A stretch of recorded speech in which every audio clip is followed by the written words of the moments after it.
Well, yesterday was officially 303 Day, which means we get to celebrate all things Colorado. And here in Colorado, that means we get to celebrate our MVPs. We got a few of them. And today we asked the question, who is the MVP of the MVPs? The best sports player, the best athlete in the state of Colorado. We talk about that coming up next.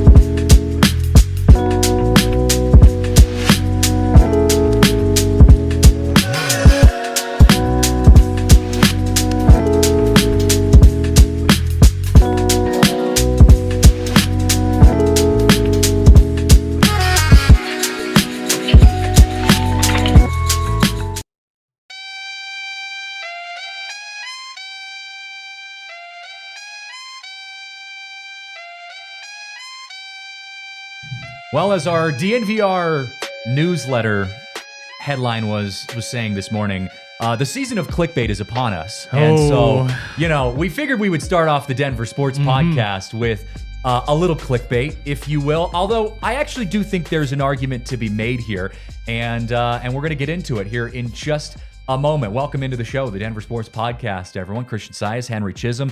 Full house for you today, man. You've been you went from Broncos, you did a mini pod. Yeah. You're doing some social stuff, some writing, now TDSP. Yeah. No, it has been a lot. And then is it even off season for you, man? Wow. Is there ever an off season? True. It's a deep question. That is a deep question. Girlfriend has to go on like a work trip. Okay. Her headlights don't work. So she gets back tomorrow night at nighttime. So I need to clean my car next so that she can take that, which is next up on the docket. Nice. And I also want to watch this Rockies game because I was fired up. They've got the entire lineup in the it's basically you're not opening day be able start to watch the game. And on top of that, because the Reds are in like a split squad, I can't bet on it either. Yeah. Because can you watch the game though? I don't even think it's on. I don't think you can. No. Okay, so you're gonna follow it through like an app or something. Exactly. Yeah, get stats for it. That's where betting we're at. on the Rockies in the spring training. Terrible, sick thing to do. But then once you hit like the first two, you're like, hey, I'm playing with house money now. Like the Rockies are crushing it right now. They keep winning and they're underdogs every time. The Rockies were not on my bingo card of making the topics in this this TDSP. That's why I had to throw something out there. We're talking about the MVP of MVPs. How could the Rockies not? The Rockies have been long removed from MVP discussion, but it'll be a while. It will be a while, but hopefully things are looking up at least a little bit. They are the second best team in spring training, but anyways, that's besides the point. We're talking MVPs today. Yes. And I already see some people in the Toyota chat. We've got a couple people saying Jokic all day. Understandable. We've got, Miles as well saying Mac. The big debate is really between Jokic and Mackinnon. Now, I throw Travis Hunter in there because he's a Heisman, Defensive Player of the Year on his front as well. Didn't win Corner of the Year, if I remember correctly. Yeah, which was interesting. It was interesting. That's a topic for the DNVR Buffs guys to get into. But I want to give an honorable mention in here before we get into the debate. Pat Surtain, Defensive Player of the Year. That's a defensive MVP in my book. Now, you can't really put him in the same conversation as Jokic and Mackinnon, but still, at least when you're talking about the MVPs in Colorado, Patrick Surtain could be considered an MVP of categories in Denver. We'll at least throw exactly. And that's MVP is tough because, again, most valuable. Yeah. You take Pat Surtain off the team, what happens? They don't win as many games. Yep. You take Nikola Jokic off the court, what happens? They're terrible. You take Nathan MacKinnon off, and it's somewhere in between. And so that's what makes these conversations hard across sports is in basketball, there are 5 guys on the court at any given time. They're 8 guys, 9 guys who play over the course of the game.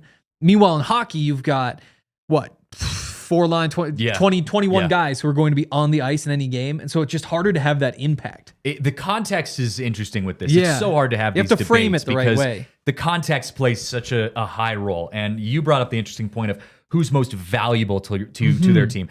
Well, I want to talk about that in just a moment, but I want to start by asking the more simple question, a little shallow of a question. But who is the most talented player of those groups? And I got to say, for me specifically, and I know the chat's leaning this way too, it's got to be Jokic, right? I think so. Jokic is the best player in the world in the NBA. Mackinnon, you could make the argument, but there's a couple other guys who are kind of close in that matchup with Mackinnon in the NHL. Again, I can talk stats here in a second, but Jokic to me, just from a sheer talent standpoint, we've never seen anything like that. Again, you're talking like he is one of the very best basketball players ever. Like if you say like he's changed the game. Best at his position, like who best centers ever, he's one of the 5 best. You know, it's fun going back because we have Nikola Jokic. I do things like wonder what Wilt Chamberlain looked like and go watch a 15-minute video of Wilt Chamberlain highlights and be like, oh yeah, this guy was awesome. Jokic is up there with all those guys. Yeah. And as much as like Nathan McKinnon's great, and there are things that he does that nobody else in hockey can do, you still like go through and say like, okay, greatest hockey players of all time. There's just there's just another tier. Like best centers of all time. There's just another tier. So I think you're right that it is Jokic. Yeah, Jokic is kind of the runaway, at least from a talent perspective. And again, context is important. But you know, if you look at his accolades, 6 All-Star games, he's won 3 MVP awards so far. 1 Finals MVP award, hopefully so far in that category as well. 1 NBA championship. Also threw a bronze medal in there, and that bronze medal to me holds more weight because he was carrying that team for the most part against the juggernaut that is the United States. Isn't the stat like in the 2 games against the U.S., Serbia and the U.S. was even when Jokic was on the court, and they were like minus 29, and like it was like the plus 6 minutes he differential. wasn't on the court. 6 minutes they're minus 29 somehow. It's incredible. It is incredible. The point that you made, though, about Mackinnon being incredible but not really in the GOAT conversation yet, that's where I think Mackinnon gets bumped a step down. He's got 1,000 career points, a Stanley Cup, a Ted Lindsay Award, Hart Memorial Trophy, 4 Nations Trophy, 4 Nations MVP, 4 Nations Face-Off goal-scoring leader. You can go down the list for Nathan MacKinnon. Best player in hockey right now in my book. But in the all-time scheme of things, you also an interesting point about Jokic is like, you have this conversation of like Jokic is changing the NBA. He's changing what it means to be a big. And MacKinnon, although he's enhancing his position on the ice every time he steps out there, and he's elevating what the NHL can come to expect from the best of the best. I wouldn't necessarily go as far as to say he's changing the game in the same way that Jokic has done, in the same way that Steph Curry did from beyond the arc. Totally. And I think there's something, everybody's always wanted to be fast. Like being fast is always awesome. He's really good at it, and he adds the power and the shot and the passing and the senses. Like there is a lot going on there. Again, I think, you know, let's bring Kobe Bryant into this, which is something I usually hate to do. But he's a really good player, and in some ways was impactful. Like did change the game. You know, everybody else Kobe when they throw the piece of garbage in the thing. Aspect to it exactly. Too. Yeah. But when you look at like what he did or like his accolades compared to others, you know, he probably wouldn't have been in that tier other than he won 5 championships. And I think that's what Nathan MacKinnon is. He's very, very great. He is a dominant player, but when you don't have the thing about you, it's like, wait, nobody can do that. Like Nikola Jokic throws the no look behind the back pass. Nobody can do that. Nathan MacKinnon, if he was all these things and was winning every single year, it would just come off a little bit different. Yeah, and that's interesting about Jokic too, because I think the number one thing separating Jokic, aside from longevity, I mean, he just hasn't played in the league as long as LeBron James or Michael Jordan, obviously, but the number one thing in my mind separating Jokic from being considered a LeBron James, a Michael Jordan, is simply the fact that he just has only won 1 championship. Right? Like if Jokic retires and has 5 NBA championships under his belt, first of all, we're feeling pretty good about that. But like that conversation changes around, is Jokic the greatest all-time player to ever exist in an NBA uniform? Like that's the conversation that he would be in if he was winning those championships. If MacKinnon wins 5 Stanley Cups with the Avs, obviously it's incredible. It elevates him as well. But you still have to have that conversation about him, Wayne Gretzky, you know, even Sidney Crosby mixed in there. And like, still, that's what gets him into like the second tier. It's not like for Jokic, that would get him into the first tier. I totally agree. So that's an interesting thing, but I do think that from a talent perspective, Jokic takes the cake on that one.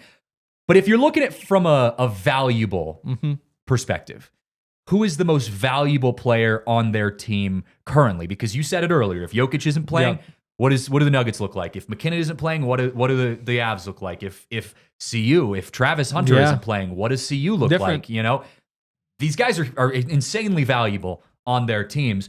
Who is the most valuable though to their squad? Joker. Yeah. Like, I mean, there's only 8-9 guys who touch the basketball in the course of a game. Like it's just different in that way. It's, you know, if Pat Surtain was a quarterback, then maybe there's a conversation there. Or if the Rockies had some great pitcher who, I guess you'd also have to probably be like pitching every day instead of once every 5 days. So maybe that's not even possible. Like a goalie, like a Patrick Waugh for the Avs back in the day. That maybe could be a conversation. But when the conversation is a guy who's 1/8 of a team versus a guy who's 1/21st or about the same, honestly, in football, maybe more like 30th. Like you have that bonus, that multiplier kind of on top of who is just the best player, and that's also probably Jokic. Yeah, I agree. Vibe Innovator in the Toyota chat says, I thought they asked best ever in the title. We are going to ask that question. Best ever Colorado sports player. That's going to be later in the show. But from a value perspective, I do think it's Jokic. Jokic takes the cake on this. I mean, it's one of those things that you watch him play, and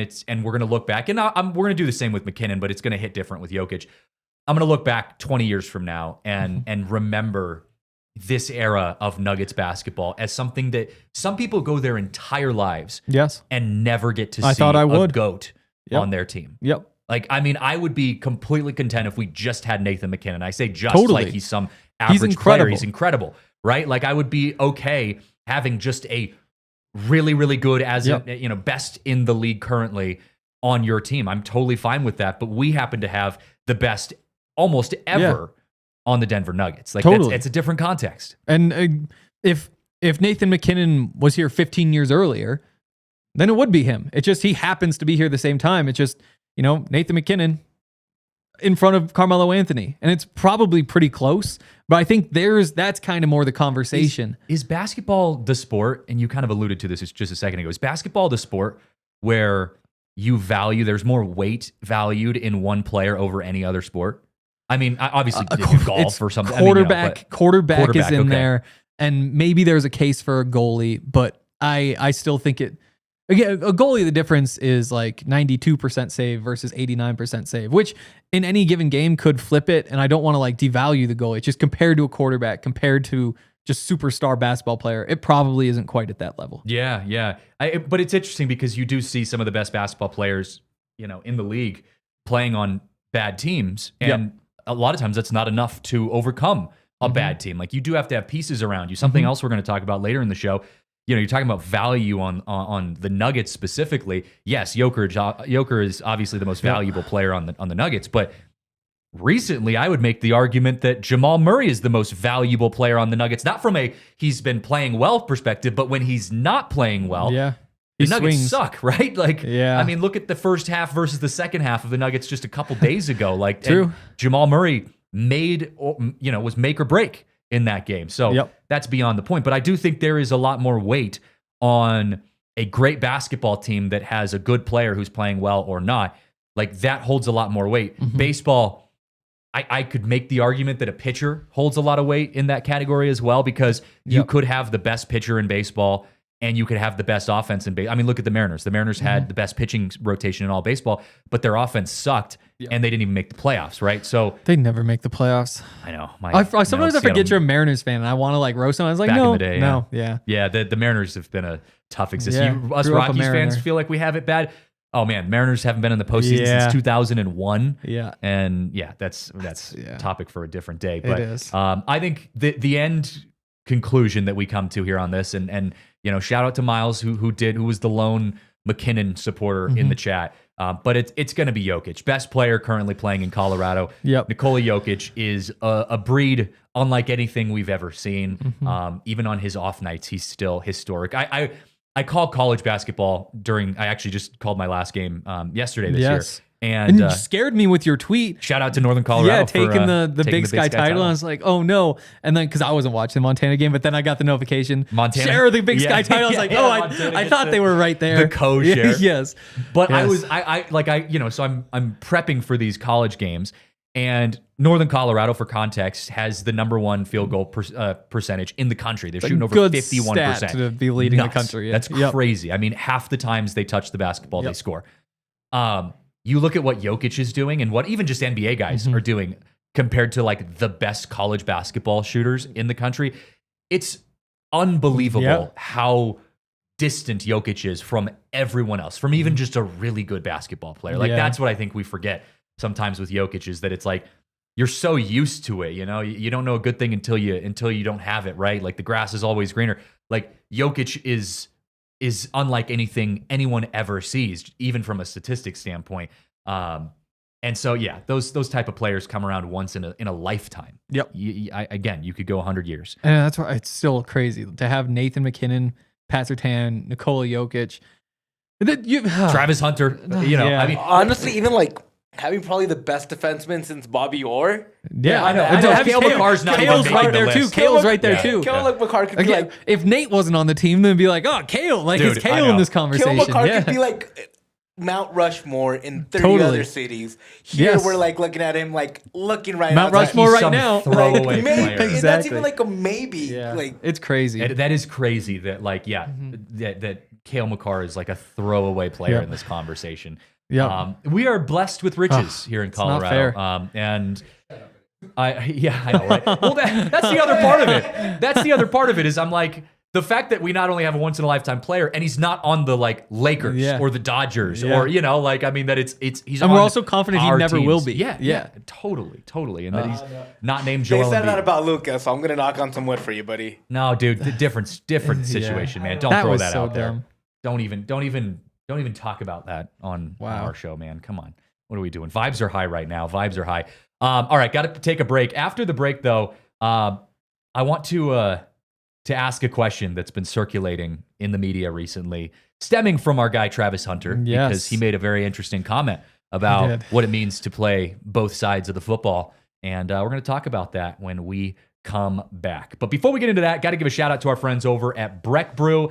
Breck Brew is the official craft beer of DNVR, and man, it's summer, despite it being a little blustery last night. Yes. It's summer here in Colorado. It feels nice outside. We got shorts weather, and that means it's time to head out to the farmhouse, grab some beers, some Breck Brew beers, and just enjoy this summer with some good vibes. So they've got the Avalanche Amber Ale, my personal favorite. If you're still wrapping up with some Avs games, getting to watch the rest of their incredible season that they're having, hoping for a Stanley Cup right around the corner as well. Avalanche Amber Ale, that is a perfect pairing for that. Mile High City for the Nuggets, Broncos Country Pale Ale for the Broncos, Funslinger for Broncos. And if you're not much of a beer person, maybe you go with the Good Company Hard Seltzer. You really can't miss out when it comes to Breck Brew. And I'm actually going to be stopping by the farmhouse on my way back later today. I know I got to drop some stuff off over there, and I'm going to grab a couple beers. and Smart. I know. That sounds it's a good awesome. vibe. And it's right down the street from my house. So even better, right next to Arapahoe Community College, if you guys aren't familiar with where the farmhouse is. But right now, they are also giving away an awesome deal.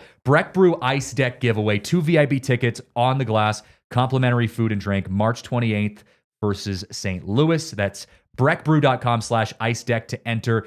We're also going to throw that link in the show notes as well. It's a good time. I mean, we just had our takeover for the Avs guys against the Wild. Like, Avs games are fun to go to, so be sure to check that out all through our friends over at Breck Brew. Also got to give a shout out to our friends over at Bet365 because we don't do ordinary. And Hank, you were just alluding to it. It's a good time of year for sports betting. It is. You're getting into the spring training baseball bets, man. That's crazy. Well, because it Good starts for you. It starts day one. It's like, first day, Rockies Sure. under. Let's see if they have it. It's like, I'll put a couple dollars on. And it hits. It's like, well, it hit yesterday. Let's go double or nothing. It hits. And so then you're like, well, I could still make profit if I just do it again. And then eventually you hit 3 yards. It's like, okay, this is a legit strategy and I'm going to ride it. If they hit a cold spell, then I'll stop. But even though I'm usually against this, I do think the strategy of always bet the underdog in preseason tends to lead to better results. I haven't checked that mathematically, but it's working here. It's working here. I mean, yeah, and besides the Cubs, the Rockies are the second best team in all of baseball right now. Which, I mean, unfortunately, just like last year. yeah, I know. It'd be so nice if they had sucked last year in spring training. I'd be like, oh, maybe this is new. Yeah, I know. The reality of the regular season is right around the corner. It really is. Whether it's spring training, regular season, March Madness coming up for college basketball. I've got my Final Four hoodie on here from a couple years ago. Bet365 has you covered. All of the best bets, best odds, everything you can hope for there. And they've got some really good deals. If you use code DNVR365, you sign up, deposit $10, choose between either a bet and get offer by placing a bet of $5, getting $150 back in bonus bets, or a first bet safety net offer by placing a bet of up to $1,000. Your qualifying bet loses, you receive the match refund in bonus bets. Whatever the sport, whatever the moment, it's never ordinary. Bet365 must be 21 or older. Physically located in Colorado. Please gamble responsibly. If you or someone you know has a gambling problem and wants help, call or text 1-800-GAMBLER. All right, back here at the Denver Sports Podcast. And there was an interesting quote that I saw couple days ago, and I figured I'd start this segment with this quote. This quote was from Chad Ochocinco, making his way back into the media rounds. You know where I'm going with this, by the way? Have you seen this quote? Because it was making its rounds. Does it lead into the Travis Hunter thing? Okay. It does. I don't know if I've seen this in particular. Okay, so Chad Ochocinco came out a couple days ago and said, quote, "The two hardest things to do in life are hitting a baseball and keeping a woman happy." I think that's a pretty fair assessment. He said that, though, in response to Travis Hunter, who was asked at Media Day, which our guys over at the DNVR Buffs are out there as well. So be sure to give them a follow. Keep up with all the DNVR Buffs action out there. But Travis Hunter went on the record and said that him playing both ways, playing both offense and defense, on the football field, is more challenging than what Shohei Ohtani does as both a hitter and a pitcher. Now, I'm going to put this out there right off the bat. If we've got any Buffs fans watching or hanging out with us in the chat, you're probably not going to like this. Hank and I both coming from a baseball bias. We're both baseball guys. That is true. I'm going to put that out there right now. Full transparency. Yep. When he said that, I didn't even think about it. I'm like, you're wrong. That's stupid. Baseball, like what Shohei Ohtani does, is totally different. However, when I go and look at it from a specific, there's context here again with like our last conversation. There's context here. When I put some context into this debate, I do think there is more to it than just the shallow like words that he was saying of just like, it's harder to play both ways in football than it is to play both ways in baseball. So I broke it down into three categories: from a conditioning perspective, from a success/accolades perspective, and from a sheer skills standpoint. Okay. So we'll start with the conditioning and athletic standpoint of this. Is it more challenging to play both ways on a football field, NFL, college, as a wide receiver and a cornerback, than it is to both pitch and hit? Yes. I mean, just, you're sprinting the whole game. It's so much like, Yes, football. You're going football. Football, yes.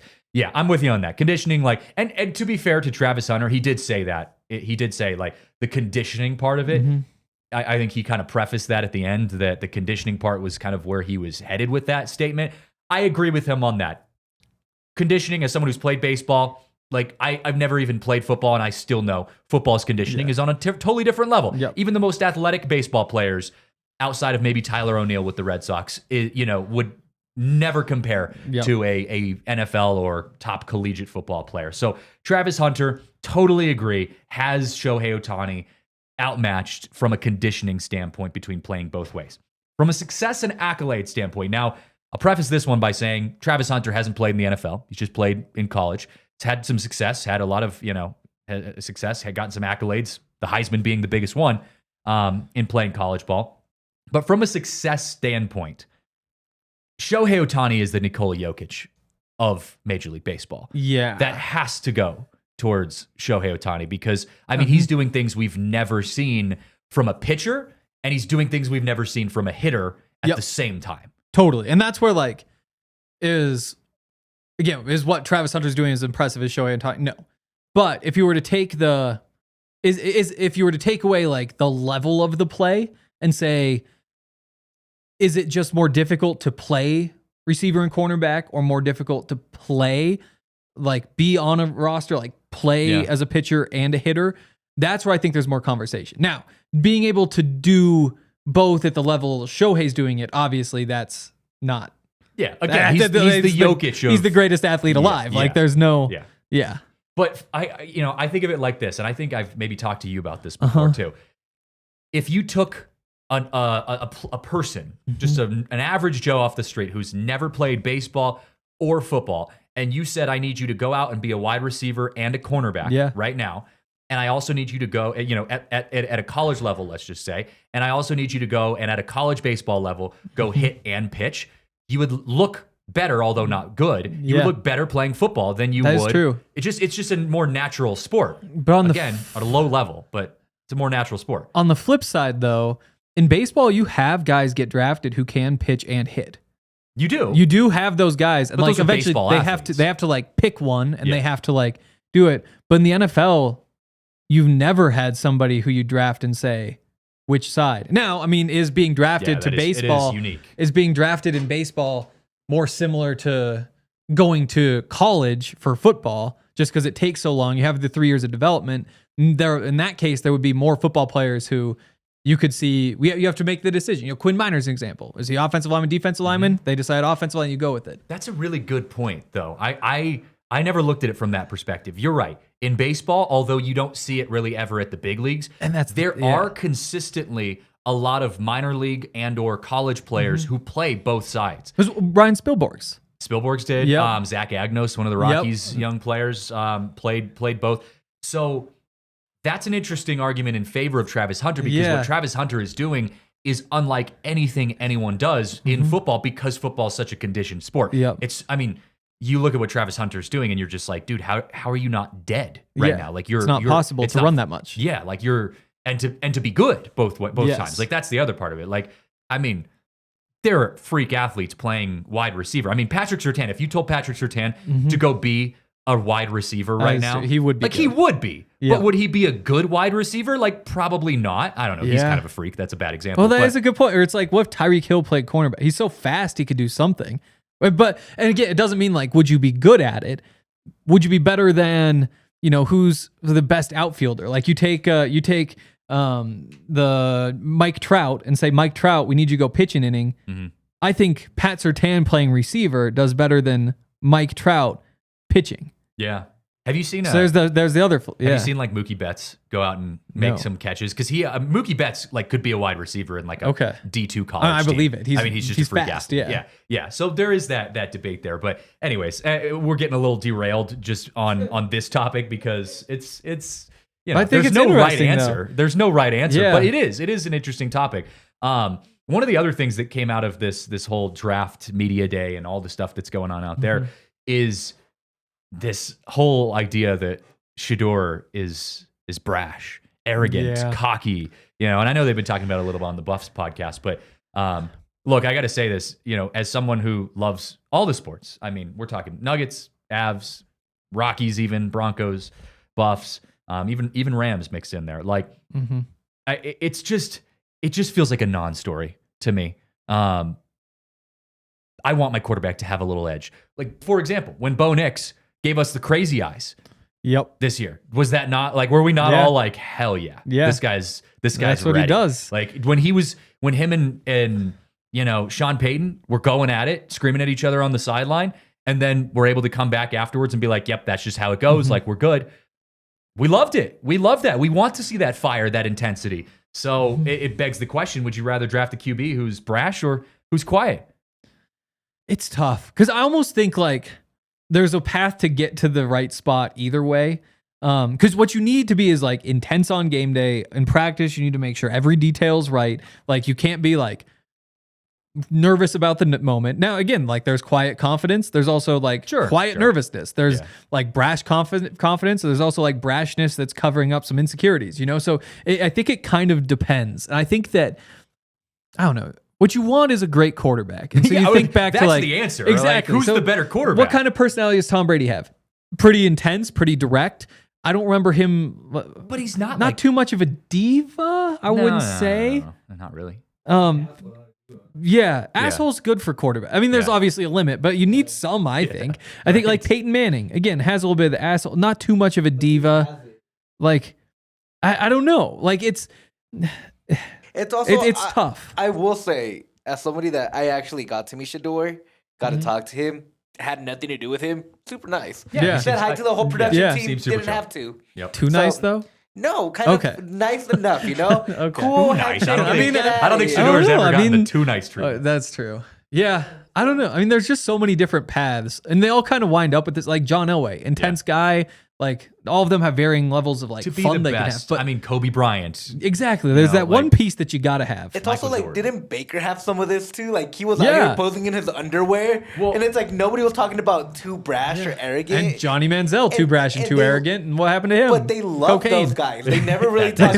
They never really talked bad at those guys. They love those guys. Coaches are like, that's my dude. Yeah, but then Jokic is out here, none of the above, and people are pissed at Jokic for like, get more intense, man. Like, come on, we need to see more out of you, and he just casually puts up 50 points in a game because he just shows that intensity because differently. he's a unicorn. It's like when one of the things that stood out, like when Vlatko came on the DNVR Nuggets show, they asked, like, what's the difference between playing with Luka and playing with Jokic? And he's like, well, when you play with Jokic, if he passes you the ball, you'd better make the shot. Yeah. Like there is like that level of like expectation. Exactly. And it comes off differently because it isn't like LeBron really likes to talk about his expectations. Like he's a talker. Every huddle is like talk. Here's what I need. Jokic, you just kind of know.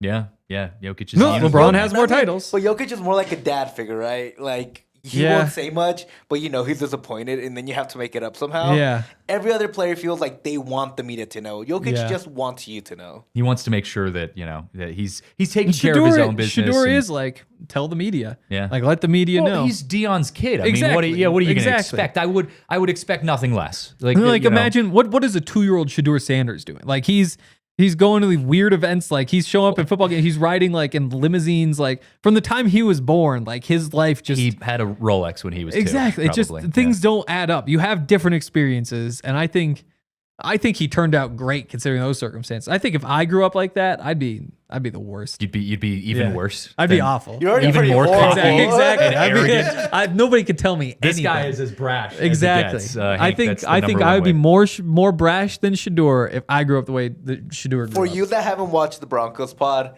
Todd Davis literally won a Super Bowl, played in the NFL, knows everything about defense. And Hank would still argue with him that he's wrong about something that went on. That's my job, man. I sometimes I know some things. You got to tell him every once in a while. Yeah. Got to stand on business, man. It's true. I promised you guys that we were going to talk about who is the best player to ever play in a Colorado sports uniform. So we will answer that question, or at least give our take on that question here in just a moment. Got to hit a break though, real quick. Give a shout out to our friends over at UC Health. The Denver Sports Podcast is brought to you by our friends at UC Health, the preferred partner of athletes here in Colorado, our MVP athletes here in Colorado, no less. And look, I've already talked about it being summer, right around the corner. Daylight savings is this weekend. Mm-hmm. Make sure really? It is this weekend. That is Saturday. good. I guess my phone just will tell me. I mean, it does, but I'd wake up feeling a little weird. Though. You also don't have like a job in which you have to be like clocking in at a certain time. Like when I was working in grocery back in the day and had to be at work at 5 a.m., that daylight savings would hit and I would be dying. I believe because you're having to get up at 3 instead of 4 or whatever, I mean, so that's a whole other thing. Wait, but if it's 7 a.m. now, you're going back an hour. You're losing an hour. So this week. If it's 7 a.m. now, it's now 6 a.m. or 8 a.m. I'm terrible. I've never 6, right? It's now 6. So 6. So if if on typical days I just wake up 7 a.m., can't sleep anymore. Now in the future, my body will think it's 7 a.m. at 6 or 8. At 6, right? At 6? At 6, yeah. So my body's going to be waking up at earlier 7? than it is. Yes. Damn. Yeah. You're losing an hour, man. Yeah. So you're missing out on an hour. But the good thing about this, and to tie this back in, is that it's going to be light earlier. And we all know how good it is to make sure you get outside, get some sunlight in your eyes, right? First thing in the morning. I'll be up at 6. If you've heard any, personal health podcasts out there, they all tell you, get that sunlight in your eyes. And it really does make a difference. Getting up early, getting active in the morning, just trying to find those little things that you can do to be healthier as you get closer and closer to summer. So learn more about living like there is a tomorrow. Go to uchealth.org for more information. UC Health, live extraordinary. Also got to give some love to our friends over at Toyota. They are the official vehicle of DNVR and the official vehicle of the Rockies, the Nuggets. I mean, it's their arms reach out wide to all of our various MVP teams here in Colorado. I personally love Toyota. I've had Toyotas my entire, at least driving life. So since I was about 16 years old, been driving around in a Toyota. Still driving in a Toyota today. It gets me from point A to point B. I love it. It looks good. The gas mileage is good. It takes me everywhere I need to go. And I got to say, my Toyota has about 250,000 miles on it right now. It's getting close. Like we're not there yet, but we're getting to that time where I'm like, I might be time to upgrade to a new Toyota.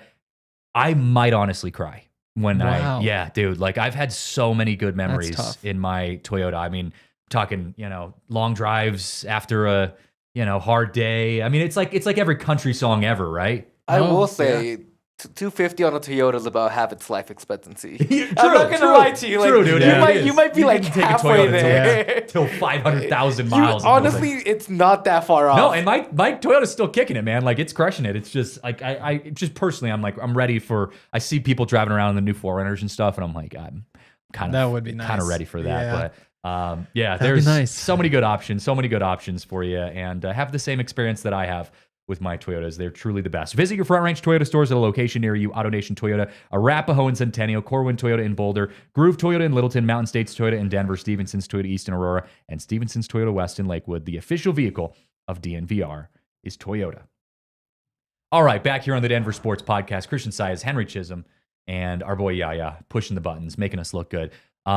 Talking MVPs here today because we were just celebrating 303 Day, which I didn't realize was a thing. I've lived in Colorado since 2019 and did not realize that was actually a thing until yesterday. So the area code of Montana is 406. There's 406 Day. Do you guys not have that in Washington? What's your area code? 425. So 425. So you could. So we could. Yeah. But we don't. No one does that. You should start it. It might catch on. I should start it. But I don't live in Washington anymore. Trademark it first and then yeah. Maybe we do. Maybe I just don't know. I I'm think not a we big should. dates guy, so, Yeah, neither am I. I don't know the answers to that. But yeah, I mean, I'm happy to celebrate all things Colorado anytime. That's pretty much what the Denver Sports Podcast is. It's a combination of all of our sports teams. We get to talk about our favorite sports topics. And the topic of today is who is the MVP of the MVPs. And we ended up landing on Jokic. Now, I see who was it? Golden Vids was in the chat and said people that watch basketball are going to say Jokic. People that watch hockey were going to say Mackinnon.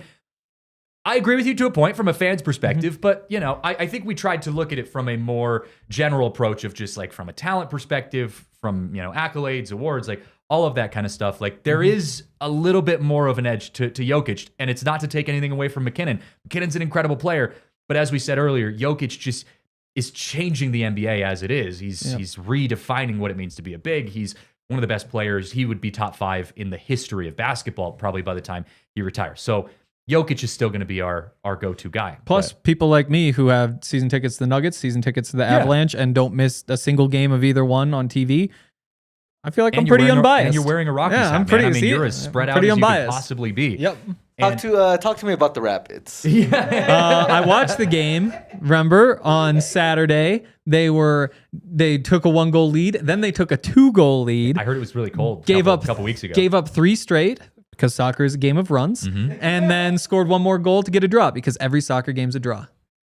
I'm impressed that you can keep up with as many sports as you do. He was also just here for different reasons. He wasn't actively trying to watch the game. I was here to drink beers, and there happened to be soccer on. It was just right in front of me. So I picked up on. Yeah. I love it. I mean, and you're watching spring training stuff too right now, man. It's a busy day in the life. 18 minutes till I start again. They're gonna kill him today too. Because I mean, it's no way. It's gonna be so much fun. But again, like I don't know how like the Reds probably split their squad, so it's like the good guys on one good. But a lot of these Rockies squads are playing like they're legit starters today. Except for Michael Tole. They have the rest of the starting lineup, and they're just gonna blast these and Bradley losers. Blaylock's might do. I know it's gonna be awesome. Again, I don't want to dive into. I wish I Rocky could make stuff money here. on it. I Avs tonight though. Avs will make me some money. Well, there is a Rockies player that I'll at least throw into the mix of this next question. Not going to say he's the answer, but he'll be in this next question. Who is the greatest player in Colorado sports history before this current era? So we're in an era where we already talked about Jokic, McKinnon, Makar, all these guys, right? Who is the greatest player in Colorado sports before this current era? Well, I think again, all these questions always just come down to like framing and how are you looking at it? Because I think who is the greatest player in Denver sports history is a different question than like who's the best? Who is the greatest player in sports history? And then we'll just filter out everybody who's not from Denver. Yeah. Because like what John Elway did was all the things he did football wise, which is great, MVP, Super Bowls, all that. But the impact on the city and like a Denver sports conversation means more. You know, it comes with a little something extra. And that's where I know we're ignoring the current guys, but like Nikola Jokic, realistically, like accolades wise, he's right there and maybe even is a step ahead with all those MVPs.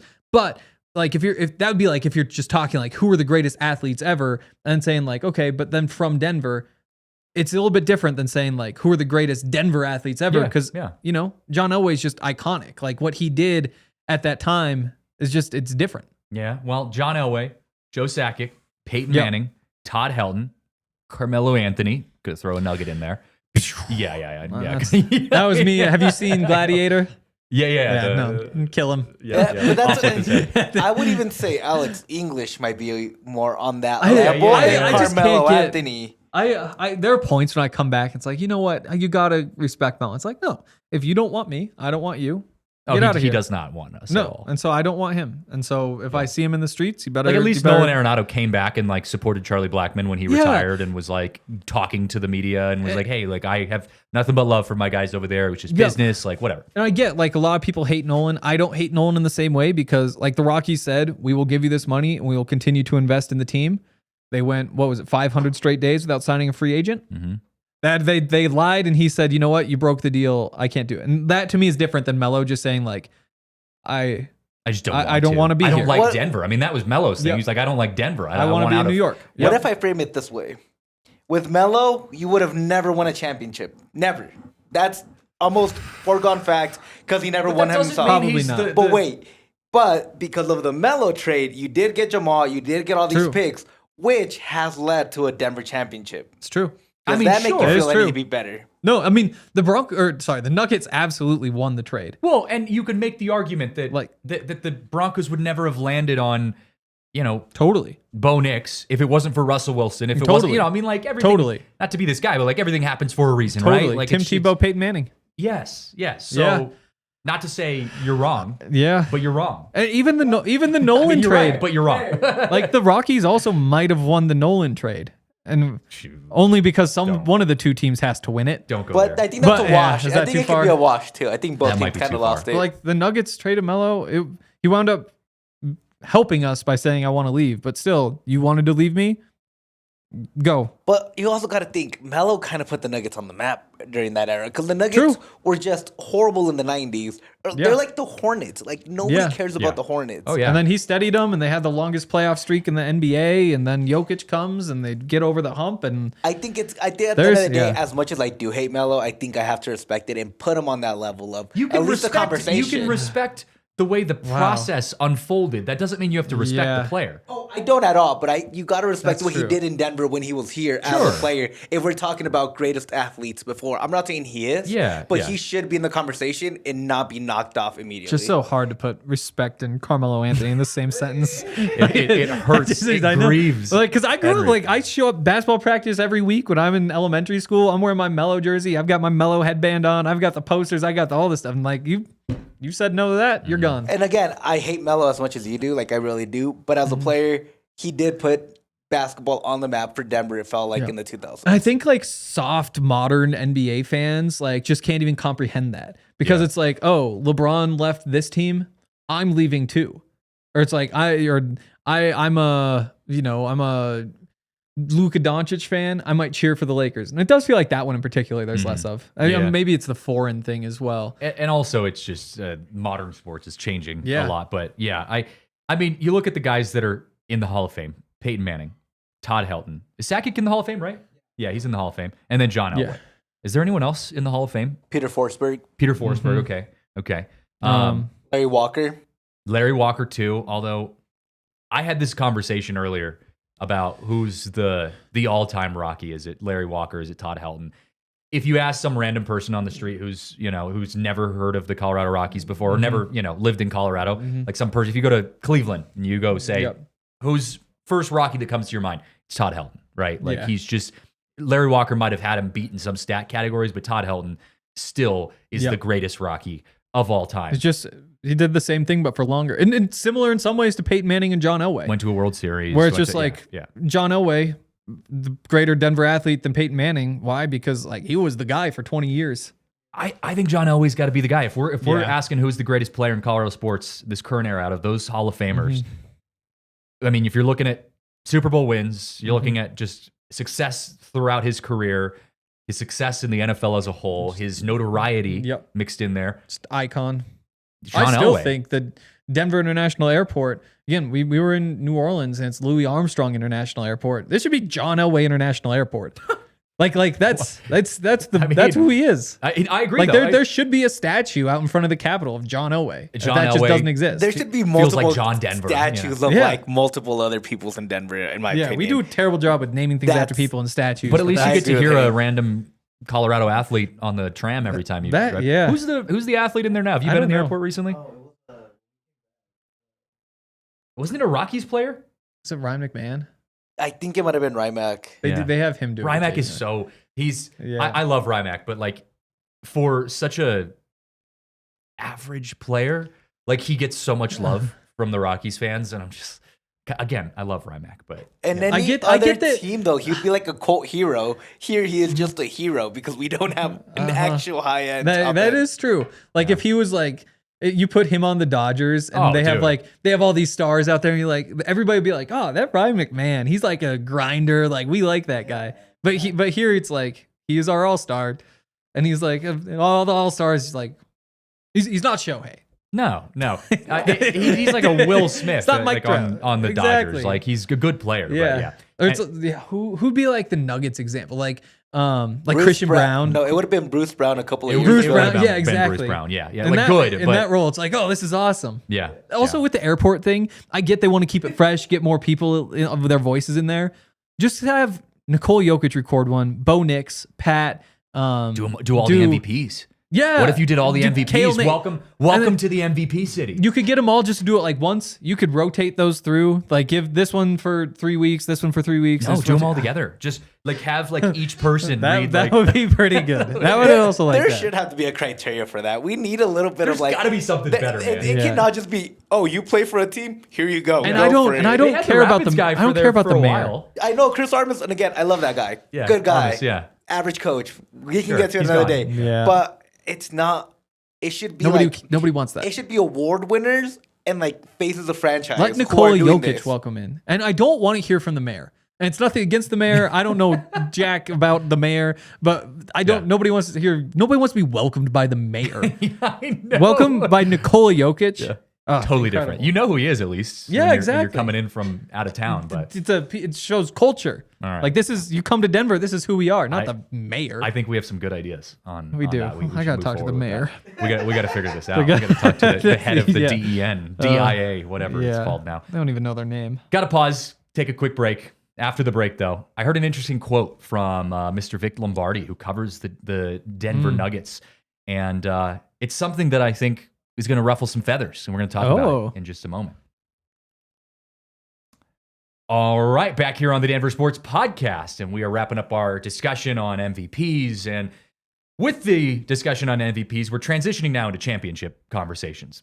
Okay. And I heard this quote yesterday from Vic Lombardi. Now, I will preface this by saying this was in response to the Nuggets' kind of frustrating game that they just played against the Celtics in Boston. It was kind of a mess of a game. Okay. He said this, quote, "I'm the biggest Nuggets fanboy alive in Denver, but I don't think they're championship material. I hope they prove me wrong." If you know anything about Vic Lombardi, you know he is a diehard Denver Nuggets fan. He's the one who said Lakers daddy. He did. He coined He that. gave that to us. He did give that to us. I don't know where I'd be without that. It is true. That was the highlight of my year. Who's your daddy chant at Ball Arena? There's nothing better. Nothing goes harder than that. That's as good as it gets. And LeBron always gets so pissed off. It's just so funny. Yes, I love that. But he said, I don't think they're championship material.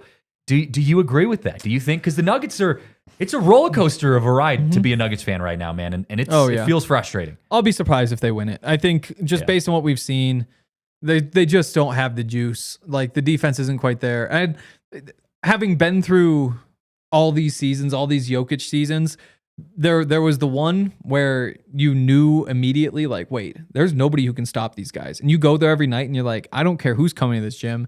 They're going to win this game by like 20 because there's nothing anybody can do. And they just don't have that feeling. They have the feeling of a lot of those other teams where it's like they are good and they can beat anybody, but it's more like a second round exit type feeling than it is like, because that year was special. Well, that felt different. You mentioned Bruce Brown, and I do feel like that left a gap on the Nuggets that has been really hard to replace consistently. We've had stretches just like where, Kadri and the Avs. Yeah, exactly. Like there's been stretches where like Russell Westbrook has been looking really good, and then he just kind of tapers off. Where there were stretches where, I don't even know. I mean, like Peyton Watson, was looking better, and then it's just like it goes back. Christian Brown kind of mixed in there. So it's not like this team is lost without Bruce Brown, but the consistency has not come back since Bruce Brown and just the left. versatility too.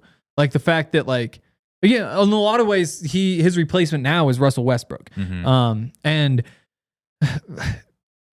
Bruce gave you the exact same thing every night. Like he wasn't really going to turn the ball over. He probably also wasn't going to give you 20 points, but he would hit open shots. He'd play good defense. You could have him on point guard. You could put him on wings. Yeah.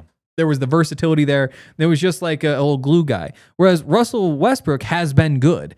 And it's just been like good, bad, good, bad. It's just and chaos. Some like really bad ones. Exactly. That's and the like hard part. This last game when he's in the starting lineup because there's no AG, like you're playing rust ball from the jump because he's in the starting lineup. Like how many times do you just go take the ball from Jamal Murray and you're like, wait, we need more Jamal Murray. We need Jamal Murray taking shots, not like point guard Russ to dribble around and like throw the ball away. And it's just there are too many nights when the shot isn't there, the turnovers are there, and the defense isn't there because he's gambling. Because he's a gambler, not just a stops guy. And when those happen, like you just can't win if he's in the starting lineup. Well, and we all know that Nikola Jokic is the MVP. But when we talked earlier about who's the most valuable player on the Nuggets, right now, again, if Jokic is out, that changes everything. But right now, with Jokic on the floor, Jamal Murray is the most valuable and important piece that this Nuggets he's the swing guy has because he's just the guy that makes or breaks a game. Again, that Celtics game, first half, no Jamal Murray, pretty much. You were down bad. Second half, Jamal Murray's playing normal Jamal Murray basketball again, and you get back in that game. Like that's the difference. And so, all things the same, Jamal Murray is the tipping point for the Nuggets, and I just don't feel confident with him being the tipping point right now. His consistency hasn't been there. If we get, vintage, NBA Finals Jamal Murray coming in this postseason, then great. Then I think we're back on. Championships are back on. But until he shows me that consistency, I have a hard time disagreeing with Vic on this. Yeah, and I think, again, so much of it is just, again, in that game, the first half, you're playing Russ ball. Russ was dribbling the ball up the court. Russ was passing. Russ was the one initiating everything, and Jamal just didn't have the ball in his hands. I think when you get to the playoffs, they realize like what we do well, and that's the Jamal Murray, Nikola Jokic pick and roll, and that's what you build everything off of. And that doesn't mean every possession you do it, but when you're not doing that, you're running things that play off of that. And so I do think we're going to see that style of basketball that we've been accustomed to seeing, and it'll come down to whether he makes the shots or not. And my concern is that the legs don't seem like they're there still. Like it's better, and he's finding ways to be productive. And they're not playing well against good teams. Like that's the kicker. But he's just not jumping, and it's the stamina to me where it's like I think that you show up to the playoffs. I think that first series Jamal's gonna go crazy, but I'm just not sure he has like 2, 3, 4 series in him, and. But we'll see. And the other issues, you don't even have any idea. You have Russ coming off the bench, and you don't know who the other two are. Yeah, it could be Peyton Watson, it could be Zeke Naji, it could be DeAndre Jordan, it could like Strother, Pickett. Like nobody's really claimed those jobs. Really hoping Strother picks it back up again too. He's had moments. My Gonzaga guy, man. Found out. I'm living vicariously through him. That knee injury from the last game, out 4 weeks. So not good, not great. We'll see him to a week or two before the playoffs start. Yeah. Well, and then down bad. You're talking about down bad, like the Avs. We all but found out that Landeskog isn't coming back. That's this what year. People are reading it that way. And you don't read it that way. I mean, that's what it felt like. So here's let me make the case. Let me make the case. So basically, the salary cap wise, the Avs are right up against it. Sure. They don't have cap space. If they bring Gabe Landeskog back, it costs $7 million. There's no way to afford that. Like you're cutting somebody and like a good player. So ever since like November, when they decided not to bring him back quickly, the only time he could come back was for the playoffs. And so when the GM said, he's not going to be back in the next like week or two, I think we all see where this is going, or you guys can all figure out where this is going. I hear that as you all know he's not capable. Like we could not bring him back before the playoffs if we wanted to. I don't think that's a you all know kind of statement though. Like, I think you're looking really you can deep figure out into where this is going, and maybe. And I know like the majority of people are with you, but I think again like you can figure out where this is going. the only option was he's back for the playoffs. Yeah, sure. And so it's like, so when he's asked, is he going to be back soon or whatever it was, it's like, I think you can see where this is going. And I'm in the minority hearing it that way.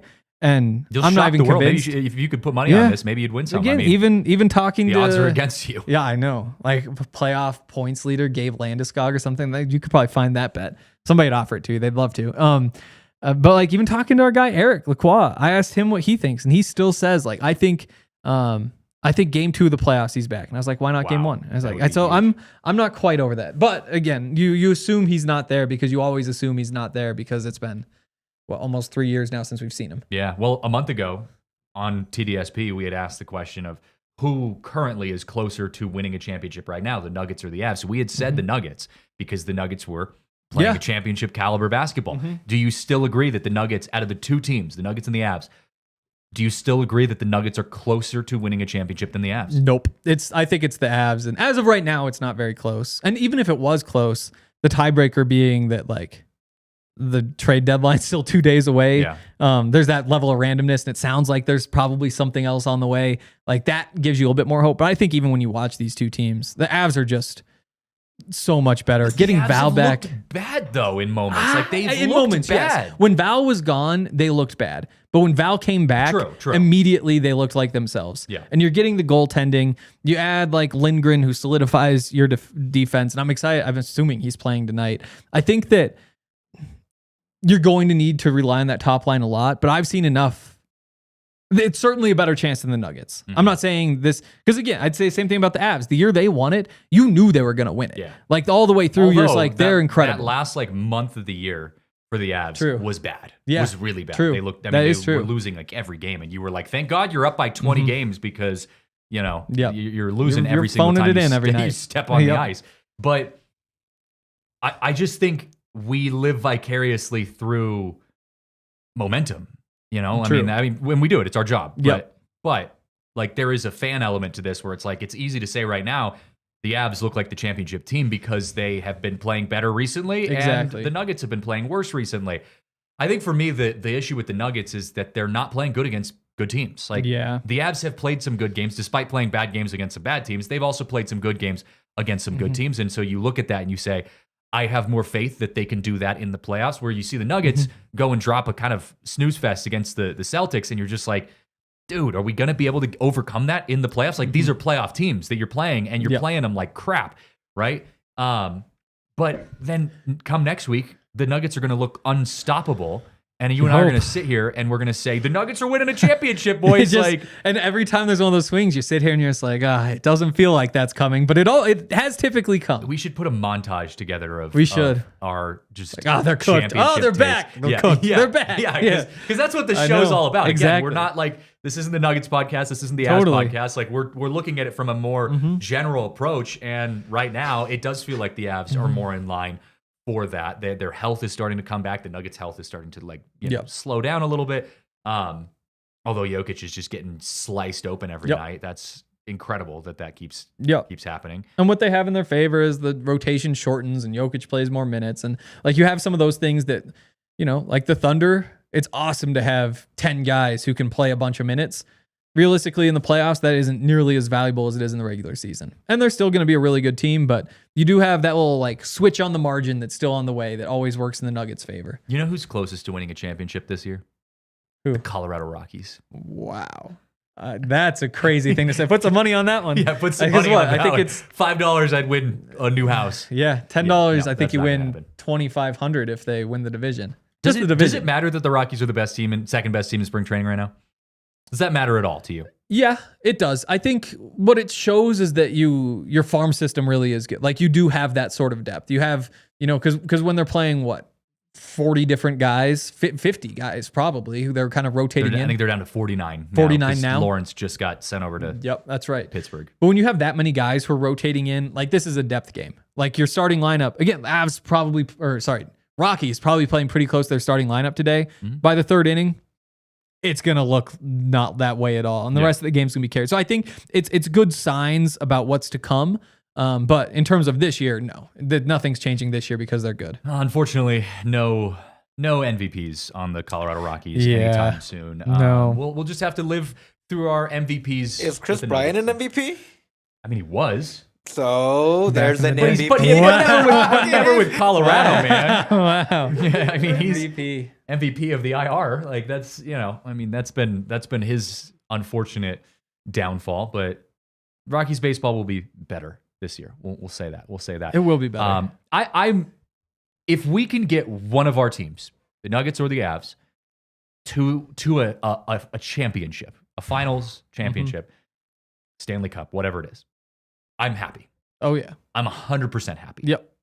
Don't care what happens. I mean, I want them to win, but like, don't care what happens. We said the same thing about the Broncos. The Broncos go to the playoffs this year. We are happy. Yep. Even if they lost. And they lost. And it was devastating. And it was. But we were happy about it no matter what. Yep. That was a bad day. That was. Bad week, yeah. But no, it was. But then But you there look was back that and one say it was throw, good. and you were like, I felt good about Bo Nix. And it came right at the beginning. You're like, oh, they're going to do this. And they didn't. Last thing on the Avs. You get Val back-to-back 5-goal games. Score 5 goals in back-to-back games. And we're 4 years into knowing, oh, you're good with Val. You're bad without Val. Now, is Val going to be there? Who knows? But if Val's there, if Val's there, they've got as good a shot as just about anybody. Okay. Avs are closest to winning a Stanley Also, Cup. once Sidney Crosby comes, they'll be all figured out. That They're would be playing. fun. They're playing Mr. Crosby tonight, right? Beat him by 7 tonight. Maybe he asks for the trade. Yep.